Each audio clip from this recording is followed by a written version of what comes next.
এই প্রজন্মকে শেষ করে দিয়েছে এই সরকার। এই রাজ্য সরকারের সময়ে আর কোনো চাকরি বাকরি দেওয়া তো দূরের কথা, যেগুলো দিয়েছে সেগুলো দুর্নীতি ভরা, জেনে শুনে দুর্নীতি করেছে, করে আজকে মানুষগুলোকে সব রাস্তায় বসিয়ে দিলে। যোগ্য ছেলেদের অবস্থাটা, মান সম্মান ইজ্জত সব চলে গেল এদের জন্য, বা এদেরকে দেখে, এই প্রজন্মকে দেখে পরবর্তী প্রজন্ম আর লেখাপড়ায় ইন্টারেস্ট থাকবে বলেও আমার মনে হয় না। অতএব পশ্চিমবঙ্গে লেখাপড়ার ধ্বংসলীলা একেবারে শেষ কপিনের শেষ পেরেকটা এই সরকার পুঁতে দিল। আর এদের চাকরি দেওয়া তো দূরের থাক, চাকরি একটা রাখতে পারলো না, আবার চাকরি নিয়ে কি কথা বলবো। আমাদের তো একটা প্রজন্ম শেষ হয়েছে, আমাদের ধরুন বয়স হয়েছে, আমরা আর চাকরি বাকরির কথা, নিজেদের কথা ভাবতে পারছি না। আমরা আগামী দিনে ছেলে মেয়েদেরকে লেখাপড়া করাবো কিনা, লেখাপড়া করিয়ে তাদের জীবনযাত্রা জীবিকা চলবে কিনা, তারা সম্মান পাবে কিনা, এগুলো নিয়ে আমরা সন্দিহান। তা আজকে এই পরিস্থিতি, এখনকার ছেলেরা যারা আছে তারা আর পড়াশোনার প্রতি ইন্টারেস্টও হারিয়ে ফেলেছে। অর্থাৎ আর চাকরি নিয়ে কথা বলে লাভ নাই, এই হাহাকার চলবে আগামী দিনে। যদি এই সরকার থাকে তাহলে আর তো যাদের চাকরি আজ থেকে 10 বছর আগে পেয়েছে করছে, তারাও আর পরবর্তীকালে চাকরি থাকবে কিনা সেটাও আমার খুব সন্দেহের বিষয় বলেই মনে হচ্ছে। শিল্প পশ্চিমবঙ্গে আসবে না, পশ্চিমবঙ্গের সরকারটাকে গোটা বিশ্বব্যাপী জেনে গেছে। এই ধপের রাজনীতি আর ধপের সরকার, এই সরকারের আমলে শিল্প আসে, শিল্প এসে চলে যেতে হয়। সিঙ্গুরের মতো জায়গার পরিস্থিতি আজ কি, আজকে সিঙ্গুরে কি হচ্ছে, 3 ফসলি জমি, সে জমিও গেল, শিল্পও গেল। তো শিল্পপতিরা এত বোকা নয় যে রাজ্যে এসে শিল্প খুলে 2 দিন পরে আবার ঢপ গুটিয়ে যাবে, হাজার হাজার কোটি টাকা তারা ক্ষতি করে এখানে শিল্প করতে আসবে। ওইসব নামে মানুষকে আইওয়াশ করার জন্য শিল্পপতিদেরকে নিয়ে একটা সম্মেলন করা হচ্ছে। উনি বাইরে বাইরে মাঝে মধ্যে যাচ্ছেন, সেখানে গিয়ে সিঙ্গাপুর হেতা হতা গিয়ে সেখান থেকে শিল্প আনতে যাচ্ছেন। শিল্প যা আসছে, তো শিল্প উনি নিয়ে আসছেন, বলছেন তো যে ঝালমুড়ি করো, চপ ভাজো, বেগুনি ভাজো, এই তো শিল্প পশ্চিমবঙ্গের ভাই। আর পশ্চিমবঙ্গের শিল্পে আসবে না এটা এবারে সুনিশ্চিত। আর রাজ্য সরকারের চাকরি তো আগেই বললাম, রাজ্য সরকারের চাকরি আর কোন মানুষ যদি আশা করে, সে তার মতো, সে এখন মূর্খের রাজ্যে বাস করছে বলেই আমার মনে হয়। হবে না এটা এবারে সুনিশ্চিত, জেনে রাখো। পশ্চিমবঙ্গের যুবকদের ভবিষ্যৎ পুরোপুরি অন্ধকারে। এই সরকার থাকাকালীন পশ্চিমবঙ্গের যুবকদের দুর্দশার পরিবর্তন কোনোদিন আর হবে না। পড়ার কথা আমি অন্তত বলি, আমি যেমন বলছি যে আমরাও এই সরকারকে চাচ্ছি না, আর বেকার সময় তো চাচ্ছে না, এটা আপনারাও দেখতে পাচ্ছেন। দিকে দিকে আন্দোলন, দিকে দিকে মানুষের ক্ষোভের কথা আপনারা দেখতে চান। এই যে শিক্ষিত ছেলেরা আজকে, বড় বড় সমস্ত ছেলেরা যারা শিক্ষার যোগ্যতা নিয়ে আজকে MA পাস করে, BTEd করে, এবং বিভিন্ন ভাবে তারা আজকে রাস্তায় পড়ে আছে, তাদের চাকরি বাকরি নাই। আর তাহলে তাদেরকে কি বলবো এই জায়গা থেকে, যে মানুষ ভোট বক্সে না রিয়াক্ট করা কি আছে, ভোট বক্সে রিয়াক্ট যদি না পড়ে সেটাই হতবাক হোক। তার কারণ হচ্ছে যে এই সরকারটা সমস্ত জিনিসকে শেষ করে দিন। শিল্প একে একে চলে যাচ্ছে, শিল্প নতুন আশা তো দূরের কথা, বন্ধ হচ্ছে, ধর্মঘট হচ্ছে। আজকে জুট মিল থেকে শুরু করে নিয়ে চা বাগান থেকে সব জায়গায় তালা ঝুলিয়ে মালিকরা শিল্প ছেড়ে পালিয়ে যাচ্ছে। তাহলে সেই জায়গা থেকে আর চাকরির হাহাকার আসবে, তার যদি না ভোট বাক্সে এফেক্ট পড়ে, তাহলে আগামী প্রজন্ম আর তাদের পরিস্থিতি আরো খারাপের দিকে যাবে। এবং তারপরে ওই চপ শিল্প বাদ দিয়ে হবে কি, চুরি শিল্প হবে। তাহলে চুরি করো, খাও। এই যে প্যারাটিচার যারা করছে এতদিন ধরে, তারা তো আজও প্যারাটিচারেই রয়ে গেছে, তাদের কি কিছু হয়েছে? আর পার্মানেন্ট চাকরি SSCর মাধ্যমে যেগুলো নিল, সেই ছেলেগুলোই আজকে কোথায় আছে? তারাও রাস্তায় পড়ে আছে। তাদেরকে কি বলেছে? আবার সুপ্রিম কোর্ট বলেছে ডিসেম্বর মাস পর্যন্ত তাদের চাকরিটা বহাল থাকলে যদি তারা যেতে চায়। তো ঠিক আছে, ডিসেম্বরের পর তাদের কি হবে? তার কি কোনো ভবিষ্যৎ আছে? তার সাথে কি বলেছে যে তাদেরকে সাধারণ ছেলের সাথে লড়াই করে আবার পরীক্ষায় বসে তাদেরকে চাকরি আসতে হবে। তাহলে একটা ছেলে সম্মানের জায়গা থেকে SSCতে বসে চাকরি পেয়ে তাকে আবার যোগ্যতা প্রমাণের জন্য SSC বসতে হবে? এটা কোন রাজ্যের কথা? এটা কোন রাজ্যে হচ্ছে? এইরকম পরিস্থিতি বিশ্বে কোথাও দেখেছেন যে তারা 6 বছর 8 বছর করে চাকরি করে তাদের চাকরি থেকে চলে গিয়ে আবার পরীক্ষা দিয়ে তাদেরকে আবার চাকরি আসতে হবে? এইগুলো যদি করতে থাকে সরকার, তাহলে আর আপনার মনে হয় যে পার্মানেন্ট চাকরি ওরা দেবে? পার্মানেন্ট চাকরি আর ওরা দেবে না। ওগুলো যদিও দেয় ভোটের স্বার্থেই দেবে, ও 2 বছর 1 বছর 6 মাস করাবে, আবার ভোট চলে গেলে। এইখানে অস্থায়ী কর্মী কাদের নেওয়া হচ্ছে না, সেই সমস্ত দলের যারা কর্মী সমর্থক তাদেরকে নিয়ে যেয়ে ওই জায়গায় ঢুকিয়ে দেওয়া হচ্ছে। সেখানেও কাটমানির ব্যাপার আছে। 5,000 4,000 5,000 6,000 টাকার চাকরি করবে, সেখানেও কাটমানির ব্যাপার নিয়ে তারা চাকরি করতে যাচ্ছে। তাদের যোগ্যতা কতটুকু, তারা জানে কতটুকু, এগুলোর কোনো মাপকাঠি নাই, এদের কোনো যোগ্যতা যাচাই নাই। তাহলে তারা যে কাজকর্ম করছে, তাদের কাজকর্মে কখনো ঠিক হতে পারে? আপনি ফুড ইন্সপেক্টর অফিসে যান, রেশন কার্ডে ভুলে ভরা। আপনি নির্বাচন দপ্তরের যেখানে বিডিও দপ্তরে, বিডিও অফিসের দপ্তরে যারা আছে, নির্বাচনী আধিকারিকের যারা কাজগুলো করছে, সেখানে ভুলে ভরা। আপনি অন্যান্য বিএলআর অফিসে যাবেন, ভুলে ভরা। তাহলে এই চুক্তিভিত্তিক কর্মচারী যাদের নেওয়া হচ্ছে তাদেরও কোনো যোগ্যতা যাচাই হয়নি। তাদেরকে যোগ্যতা না যাচাই করে যাকে পারছে নিজের দলের কর্মীদেরকে নিয়ে বসিয়ে দিয়ে সেখানে কাটমানির ভিত্তিতে সে যা ছেলে নিয়োগ করছে, তারা আদৌ, আমার সন্দেহ আছে এই কাজ সম্বন্ধে কোনো ওয়াকিবল আছে কিনা। অতএব এই কাজ কখনো সঠিক হতে পারে না, আর হবেও না। এর ক্ষতি হবে দেশের মানুষের, ভোগান্তি আরো বাড়বে।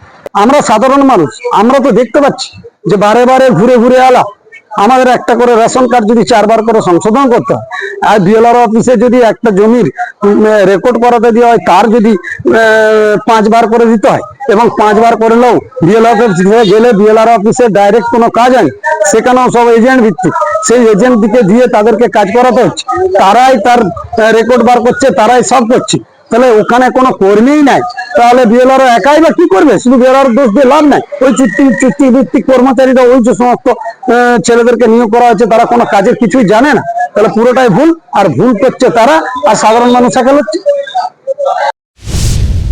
দুর্নীতিগ্রস্ত সরকার আমাদের রাজ্য সরকার। এই দুর্নীতিগ্রস্ত সরকারের কাছ থেকে চাকরি আসবে যাবে, মানে এগুলো অ্যাকচুয়ালি হয়ে গেছে মানে এক ধরনের তোষণমূলক সরকার। তো 1 বছর ধরে সুপ্রিম কোর্টে ওবিসি আইনকে বন্ধ করে দিয়েছে, ওবিসি এটাকে। তাহলে এরা ওই জন্য ইচ্ছা করে নিয়োগ করেনি, যাতে মুসলিমদের চাকরি যাতে না দিতে পারবে না, সেই জন্য বন্ধ করে গেছে। তো এই সুযোগে বেকাররা হাহাকার অবস্থা হয়ে গেছে। হ্যাঁ, কিছু করার নাই আমাদের। বাঙালিরা এখন ভাতাজীবী হয়ে গেছে। হ্যাঁ, বাঙালিদের এই ভাতার ফলে এত লোভী হয়ে গেছে বাঙালিরা। বাঙালিদের যে অতীত উজ্জ্বল বাঙালিদের গৌরব ছিল, স্বামী বিবেকানন্দ, ঈশ্বরচন্দ্র বিদ্যাসাগর, রবীন্দ্রনাথের আমাদের বাংলা, বাঙালিদের গৌরব আর সেই নেই। নাহলে এর আগের বারই 21-তেই ভোট বক্সের প্রভাব পড়ার কথা ছিল, কিন্তু বাঙালি এখন ভাতাজীবী হয়ে যাওয়ার জন্য এইটা আমি সেরকম আশা করছি না। তবু দেখা যাক এবারে কি হয়। আপাতত 26,000 মেধাবী ছেলেদের চাকরি চলে গেছে, তার মধ্যে কিছু তো মেধাবী ছেলে ছিলই, চাকরি গেছে। যেহেতু আশা করি বাঙালি যারা সমাজ সচেতন মানুষ, তারা এই ব্যাপারে এগিয়ে আসবেন, যাতে মেধাবী ছেলেরা চাকরি পায়, পরবর্তী প্রজন্ম ভালোভাবে গড়ে ওঠে। শুনুন, এই সরকারের চাকরি দেওয়া, চাকরি চলে যাওয়া, এই বিষয়টা সম্পূর্ণ মানে সন্দেহান। মানে এরা যে কি করতে পারে কি না করতে পারে এখন বোঝা মুশকিল। মানে অনেক, মানে তৃণমূল যদি বলে আমরা চাকরি দেবো, সেটাতে কতটা যে দুর্নীতি মুক্ত হবে সেটা বলা মুশকিল। এখন দেখা যাক কি হয়। যদি চাকরি দেয় তাহলে হয়তো বেকার সমস্যা কিছুটা সুরাহা হবে। কিন্তু দুর্নীতি বাদ দিয়ে চাকরি, এটা এখন সুপ্রিম কোর্টের পর্যবেক্ষণে যদি চাকরিটা দেওয়া হয়, তাহলে সঠিক মানুষ, সঠিক ছেলেরা চাকরি পাবে বলে আমার মনে হয়। এগুলো অস্থায়ী কর্মী যে কাজ চলছে, অস্থায়ী কর্মী তো কাজের গুণগত মান তো বজায় রাখতে পারছে না। কিন্তু আরেকটা জিনিস আমি দেখেছি ব্যাপারটা, এই অস্থায়ী কর্মীগুলো কিন্তু শাসক দলের ঘনিষ্ঠ কোনো লোকজন, এবং এরা শাসক দলের স্পাই, মানে গুপ্তচরের কাজ করে। আপনি কোনো বিষয়ে বিক্ষুব্ধ হলেন, দপ্তরে গিয়ে অভিযোগ জানালেন, বা কাজ করতে পারলেন না, বা আপনার কাজে কোনো সুরাহা হচ্ছে না, আপনি কোনো কিছু করতে পারবেন না। আপনার নামে কোনো আপনি কোনো কিছু করতে গেলেই আপনি যে বিক্ষুব্ধ, এই খবরটা শাসক দলের নেতাদের কাছে পৌঁছে যাবে যে এই ব্যক্তিটা এই কাজটা করতে এসেছিল, ওর কাজটা হয়নি। এরা অ্যাকচুয়ালি শাসক দলের গোয়েন্দা, গুপ্তচর। মানে আগেকার দিনে যেমন ছিল না, সমাজের প্রতিষ্ঠা স্তরে ছদ্মবেশে গুপ্তচর নিয়োগ করে রাখতো, এই এই সমস্ত চুক্তিভিত্তিক লেবার অ্যাকচুয়ালি শাসক দলের গুপ্তচরের কাজ করছে। হচ্ছে, কোনোদিনই ঠিক হচ্ছে না। এই অস্থায়ী কর্মচারী, এদের না আছে কোনো দায়বদ্ধতা, না আছে কোনো সিকিউরিটি। হ্যাঁ, এরা তো মানে সিভিক পুলিশ, যেমন দেখুন না সিভিক, এরা তো সিভিক পুলিশ দিয়ে যত রকম দু নম্বরই অনৈতিক কাজ এরা করাচ্ছে।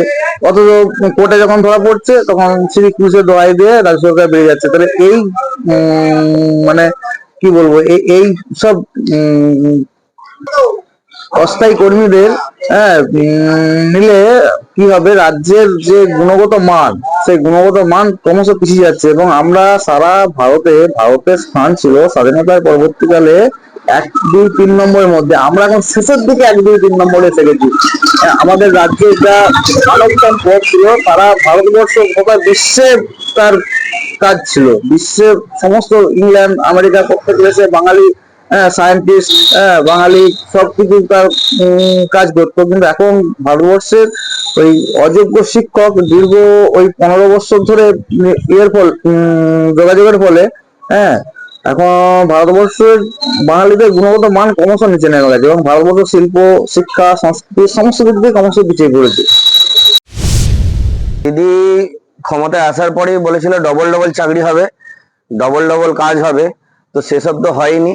ভিতরে ভিতরে চাকরি হয়ে গেছে ঘুষ দিয়ে, টাকা দিয়ে। দিদির ভাই ভাইপোরা টাকা দিয়ে ঘুষ দিয়ে চাকরি করে নিয়েছে। যাদের চাকরি চলে গেছে তাদের বলবো, যাদের ভাই ভাইপোরা টাকা নিয়েছে সে তাদেরকে দিদি বলেছে যে চা দোকান করুক, চাকরির থেকে বেশি টাকা হবে। চা দোকান তাদেরকে দিদি খুলে দেখ, যারা অবৈধভাবে চাকরি পেয়েছে তাদেরকে একটা করে চা দোকান খুলে দেখ, তারা চা দোকান করে চাকরির থেকে বেশি টাকা। সবাই কি সরকারি চাকরি করতে হবে কেন? দিদি বলেইছে তো যে ঝালমুড়ির দোকান করতে, চপের দোকান করতে।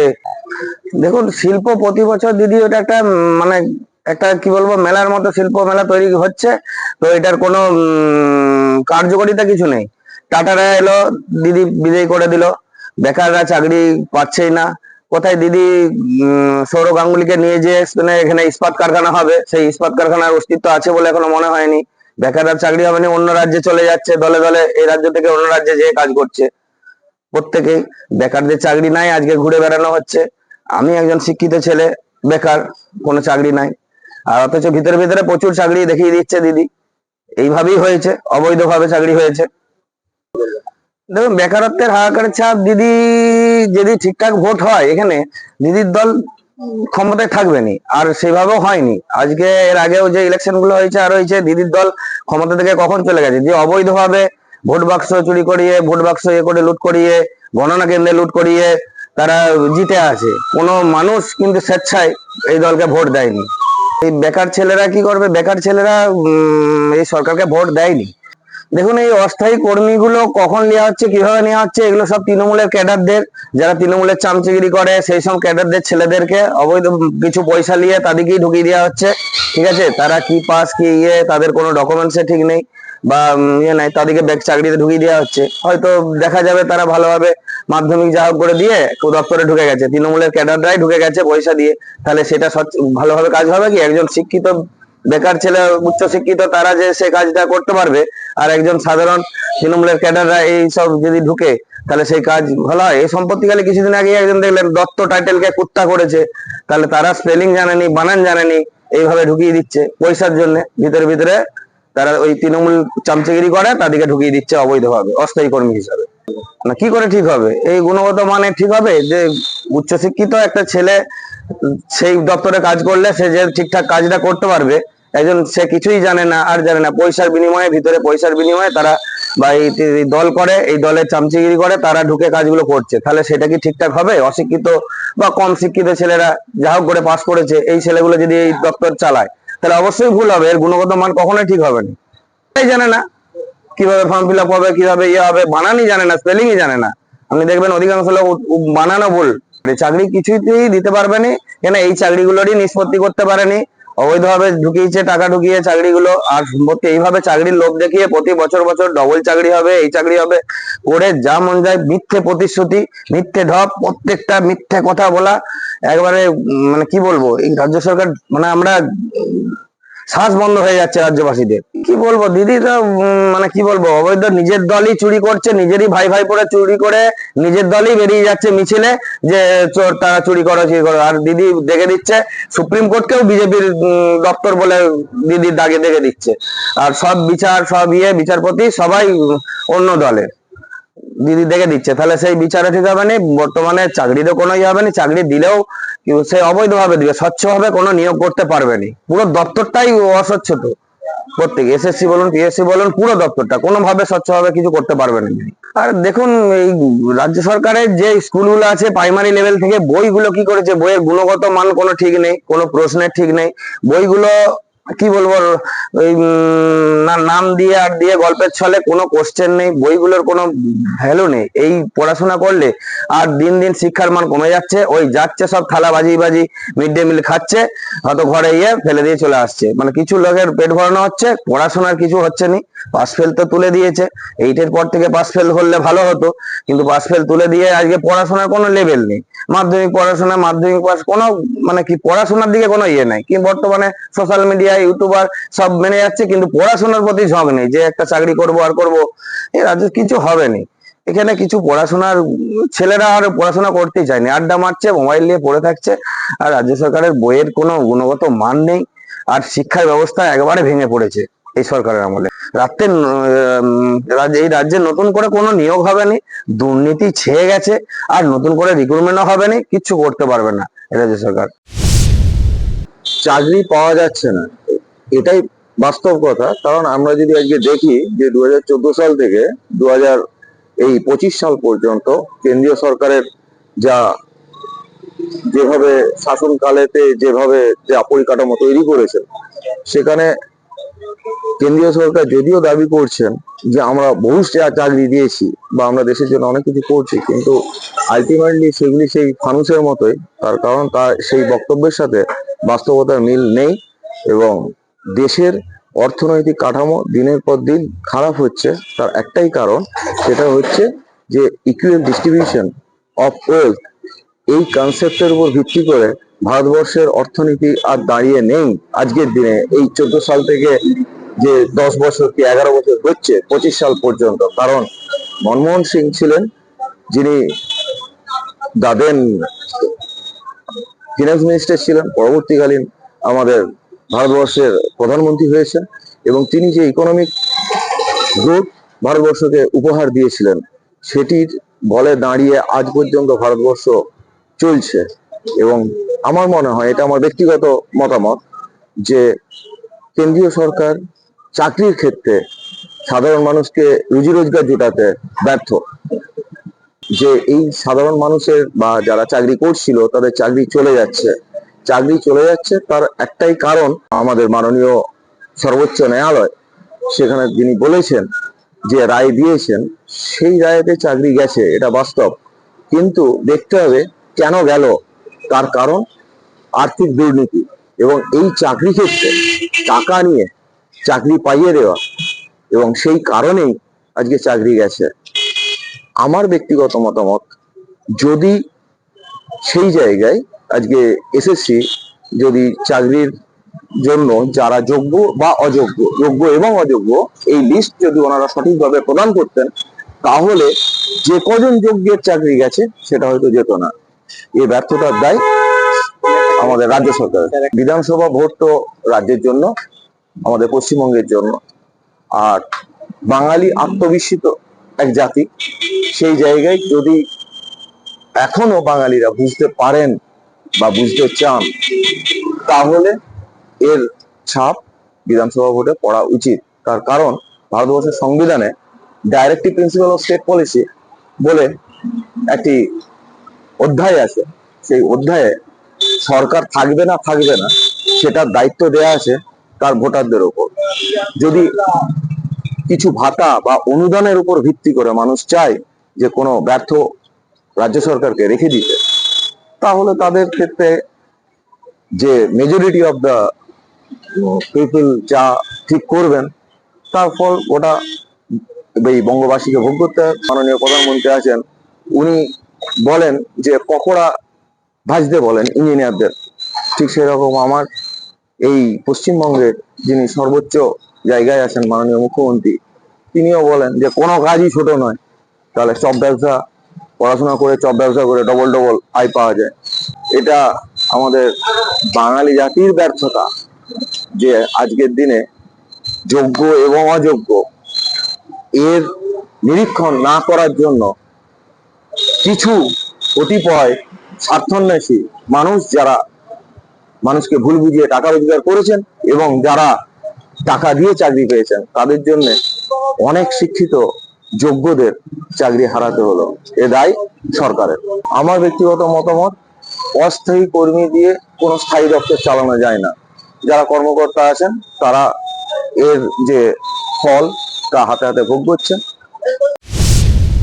এখন পশ্চিমবঙ্গের যা পরিস্থিতি, পশ্চিমবঙ্গে কলকারখানা থেকে শুরু করে মানে শিল্প তো একেবারেই চলে গেছে। আগে বামফ্রন্ট সরকার তার বিসর্জন দিয়েছিল, আর পশ্চিমবঙ্গে শুধু এই কিচ্ছু নাই। মাননীয় মুখ্যমন্ত্রী তো এর আগে বলেই দিয়েছিলেন চপ শিল্প করতে, আর এখানে সেখানে যাচ্ছে, কোথায় বিদেশে যাচ্ছে, গিয়ে শুধু বলছে যে শিল্প আনবো আনবো আনবো, এনে দু একটা ফিতে ফাতা কাটা হচ্ছে, তার তো কোনো একবারে যে প্রয়োগ যাকে বলে ইমপ্লিমেন্ট, তার কিছু নাই, শুধু ভাঁওতাবাজি ছাড়া আর কিছু নয়। আর বেকারত্বের এই যে চাকরি হারার কথা বলছেন, যেগুলো এক তো চাকরি নাই, তারপরে যেগুলোকে চাকরি দেওয়া উচিত অন্তত স্কুলগুলো চালানোর জন্য, যে সেক্টরগুলোকে না হলে চলে না। বিদ্যালয়ে এক তো শিক্ষক নাই, বিদ্যালয়গুলো তো একেবারে মানে সংজ্ঞাহীন অবস্থায় আছে। সেই জায়গায় যদিও বা চাকরি পেলো ছেলেরা কিছু, সেই চাকরিগুলোকে বিক্রি করা হলো, পেলো মানে বিক্রি করা হলো। সেই চাকরির মেধা ভিত্তিক যে নিয়োগ সেরকম করেনি, দুর্নীতিতে একেবারে ভরে গেছে। যেখানে ইললিগ্যাল প্রসেসে চাকরি হয়েছে, হয়ে ছেলেগুলোর জীবন নষ্ট করলো, ছাত্রদের জীবন নষ্ট করলো। আজকে চারিদিকে পরিস্থিতি এত অমানবিক হয়ে গেছে যে যারা চাকরি হারালো তাদের পরিবার থেকে শুরু করে একেবারে তাদের কান্নাগুলি অবস্থা। আর ছাত্রছাত্রী যারা আছে তারা কি করছে, তাদেরও সেই। আবার যারা বর্তমানে শিক্ষক আছে, যারা 26,000-এর নয়, ভালো শিক্ষক এর আগেও যোগ দিয়েছে, আগে কাজে ফ্রেশ হিসাবে, তাদের গায়ে একটা কালিমা লিপ্ত করা হলো। স্কুলের ছাত্রছাত্রী তারা দেখে হয়তো কটূক্তি করবে, বলছে যে এরা এদের কাছে আমরা কি শিখবো। কারণ একটা জিনিস তো আছে যে যাকে আমরা শ্রদ্ধা করতে না পারি তার কাছ থেকে শিক্ষা পাবো নেবো কি করে? তার ছাত্ররা শ্রদ্ধা করতে পারবে না। আস্তে আস্তে দিন এমন করে দিয়েছে মাননীয় মুখ্যমন্ত্রী পশ্চিমবঙ্গের অবস্থাকে। বেকারদের হাহাকারে ছাত্র পড়ে আছে, বেকার যে যুবক যুবতী আছে আজকে চাকরি নাই। সত্যি কথা, যদিও কিছু পেয়েছিল, এরকম পরিস্থিতিতে হয়ে আছে। আজকে মাননীয় মুখ্যমন্ত্রী লক্ষ্মীর ভান্ডারের টাকা দিয়ে সেগুলো ভোটগুলো কিনেছে, আর তার বাড়ির ছেলে মেয়েরা চাকরি পায়নি। সেগুলো তো মানুষ যতই লক্ষ্মীর ভান্ডার টাকা দিক না কেন, সেটা তো ভোট বাক্সে পড়ছে। না হলে আমাদের ভারতীয় জনতা পার্টি আর অন্যান্য রাজনৈতিক দল যারা, তারা তো ভোট পাচ্ছে কি করে? বিজেপি তৃণমূল এই জায়গায় কমছে কি করে ভোট বাক্সে? এটা তো দেখতে হবে। আগামী দিন যা পরিস্থিতি হয়ে আছে, এর মারাত্মক ফল হবে, তৃণমূল সরকার সমূলে উৎপাটিত হবে। এখন ব্যাপার হচ্ছে, যদি স্কুলগুলোয় বা যেগুলো দপ্তরগুলো আছে, যদি চাকরির জন্য ভ্যাকেন্সি তৈরি করে, যদি নিয়োগ করে, সেটা আমি বলবো ভালো জিনিস, করুক না, করলে তো ভালো। কিন্তু সেটা যদি মাননীয় মুখ্যমন্ত্রীকে কে আর বিশ্বাস করে? একবারে মিথ্যাশ্রী পুরস্কার প্রাপ্ত তো মনে হয়, তাহলে তাকে তো বিশ্বাস করে না। আর না আচালে বিশ্বাস নাই যাকে বলে। তাহলে সেখানে দাঁড়িয়ে যদি চাকরি দেয় ভালো, কিন্তু ভোট বাক্সে কতটা পড়বে সেটা এখনো পরের কথা। চাকরি দিল মানে যে তারা, যারা চাকরি পেলো, তারা যে একবারে হুমড়ি খেয়ে ভোট বাক্সে ভোট দিয়ে দেবে তৃণমূলকে, এটা ভাববার কোনো কারণ নাই। মুখ্যমন্ত্রী এই খেলা মেলা, লক্ষ্মীর ভান্ডার এইসব করতে করতে টাকা সব শেষ। টাকা কিন্তু প্রচুর আছে, নাই নয়। আজকে যে জিএসটি থেকে আদায় হয় যে পরিমাণ টাকা প্রচুর আছে, কিন্তু সেই টাকা এখানে সেখানে ক্লাবকে দান করতে, লক্ষ্মীর ভান্ডার থেকে শুরু করে খেলা মেলায় দিতে দিতে তা শেষ। চাকরিতে নিয়োগ নাই। আজকে বিডিও অফিস গুলো থেকে, বিডিও অফিস মানে সরকারি দপ্তর, BDO office, SDO office, BLR office, এগুলো সব ডাটা এন্ট্রি অপারেটর দিয়ে কাজ হচ্ছে। হয়তো 10,000 5,000 টাকা করে দিয়ে সেই ছেলেগুলোকে, তাদের কি লিয়াবিলিটি আছে, তাদের কি রেসপন্সিবিলিটি আছে? করবে কেন ভালো করে? তাদের তো তারা তো তাদের দায়বদ্ধতা কতখানি আছে, সেই দায়বদ্ধতার জায়গা থেকে তাদের কাজটা সেরকমই হবে। তারপরে নিয়োগ যারা করছে, যেরকম যারা যারা নিযুক্ত হচ্ছে, তাদের কোয়ালিটি তো বাঁচতে হবে। তৃণমূল ঘরের লোকেরা তো চাকরি পায়, যে তার তৃণমূলের লোকেদের ঘরে তেল দিতে পারবে নেতাদের, তারাই চাকরি পায়।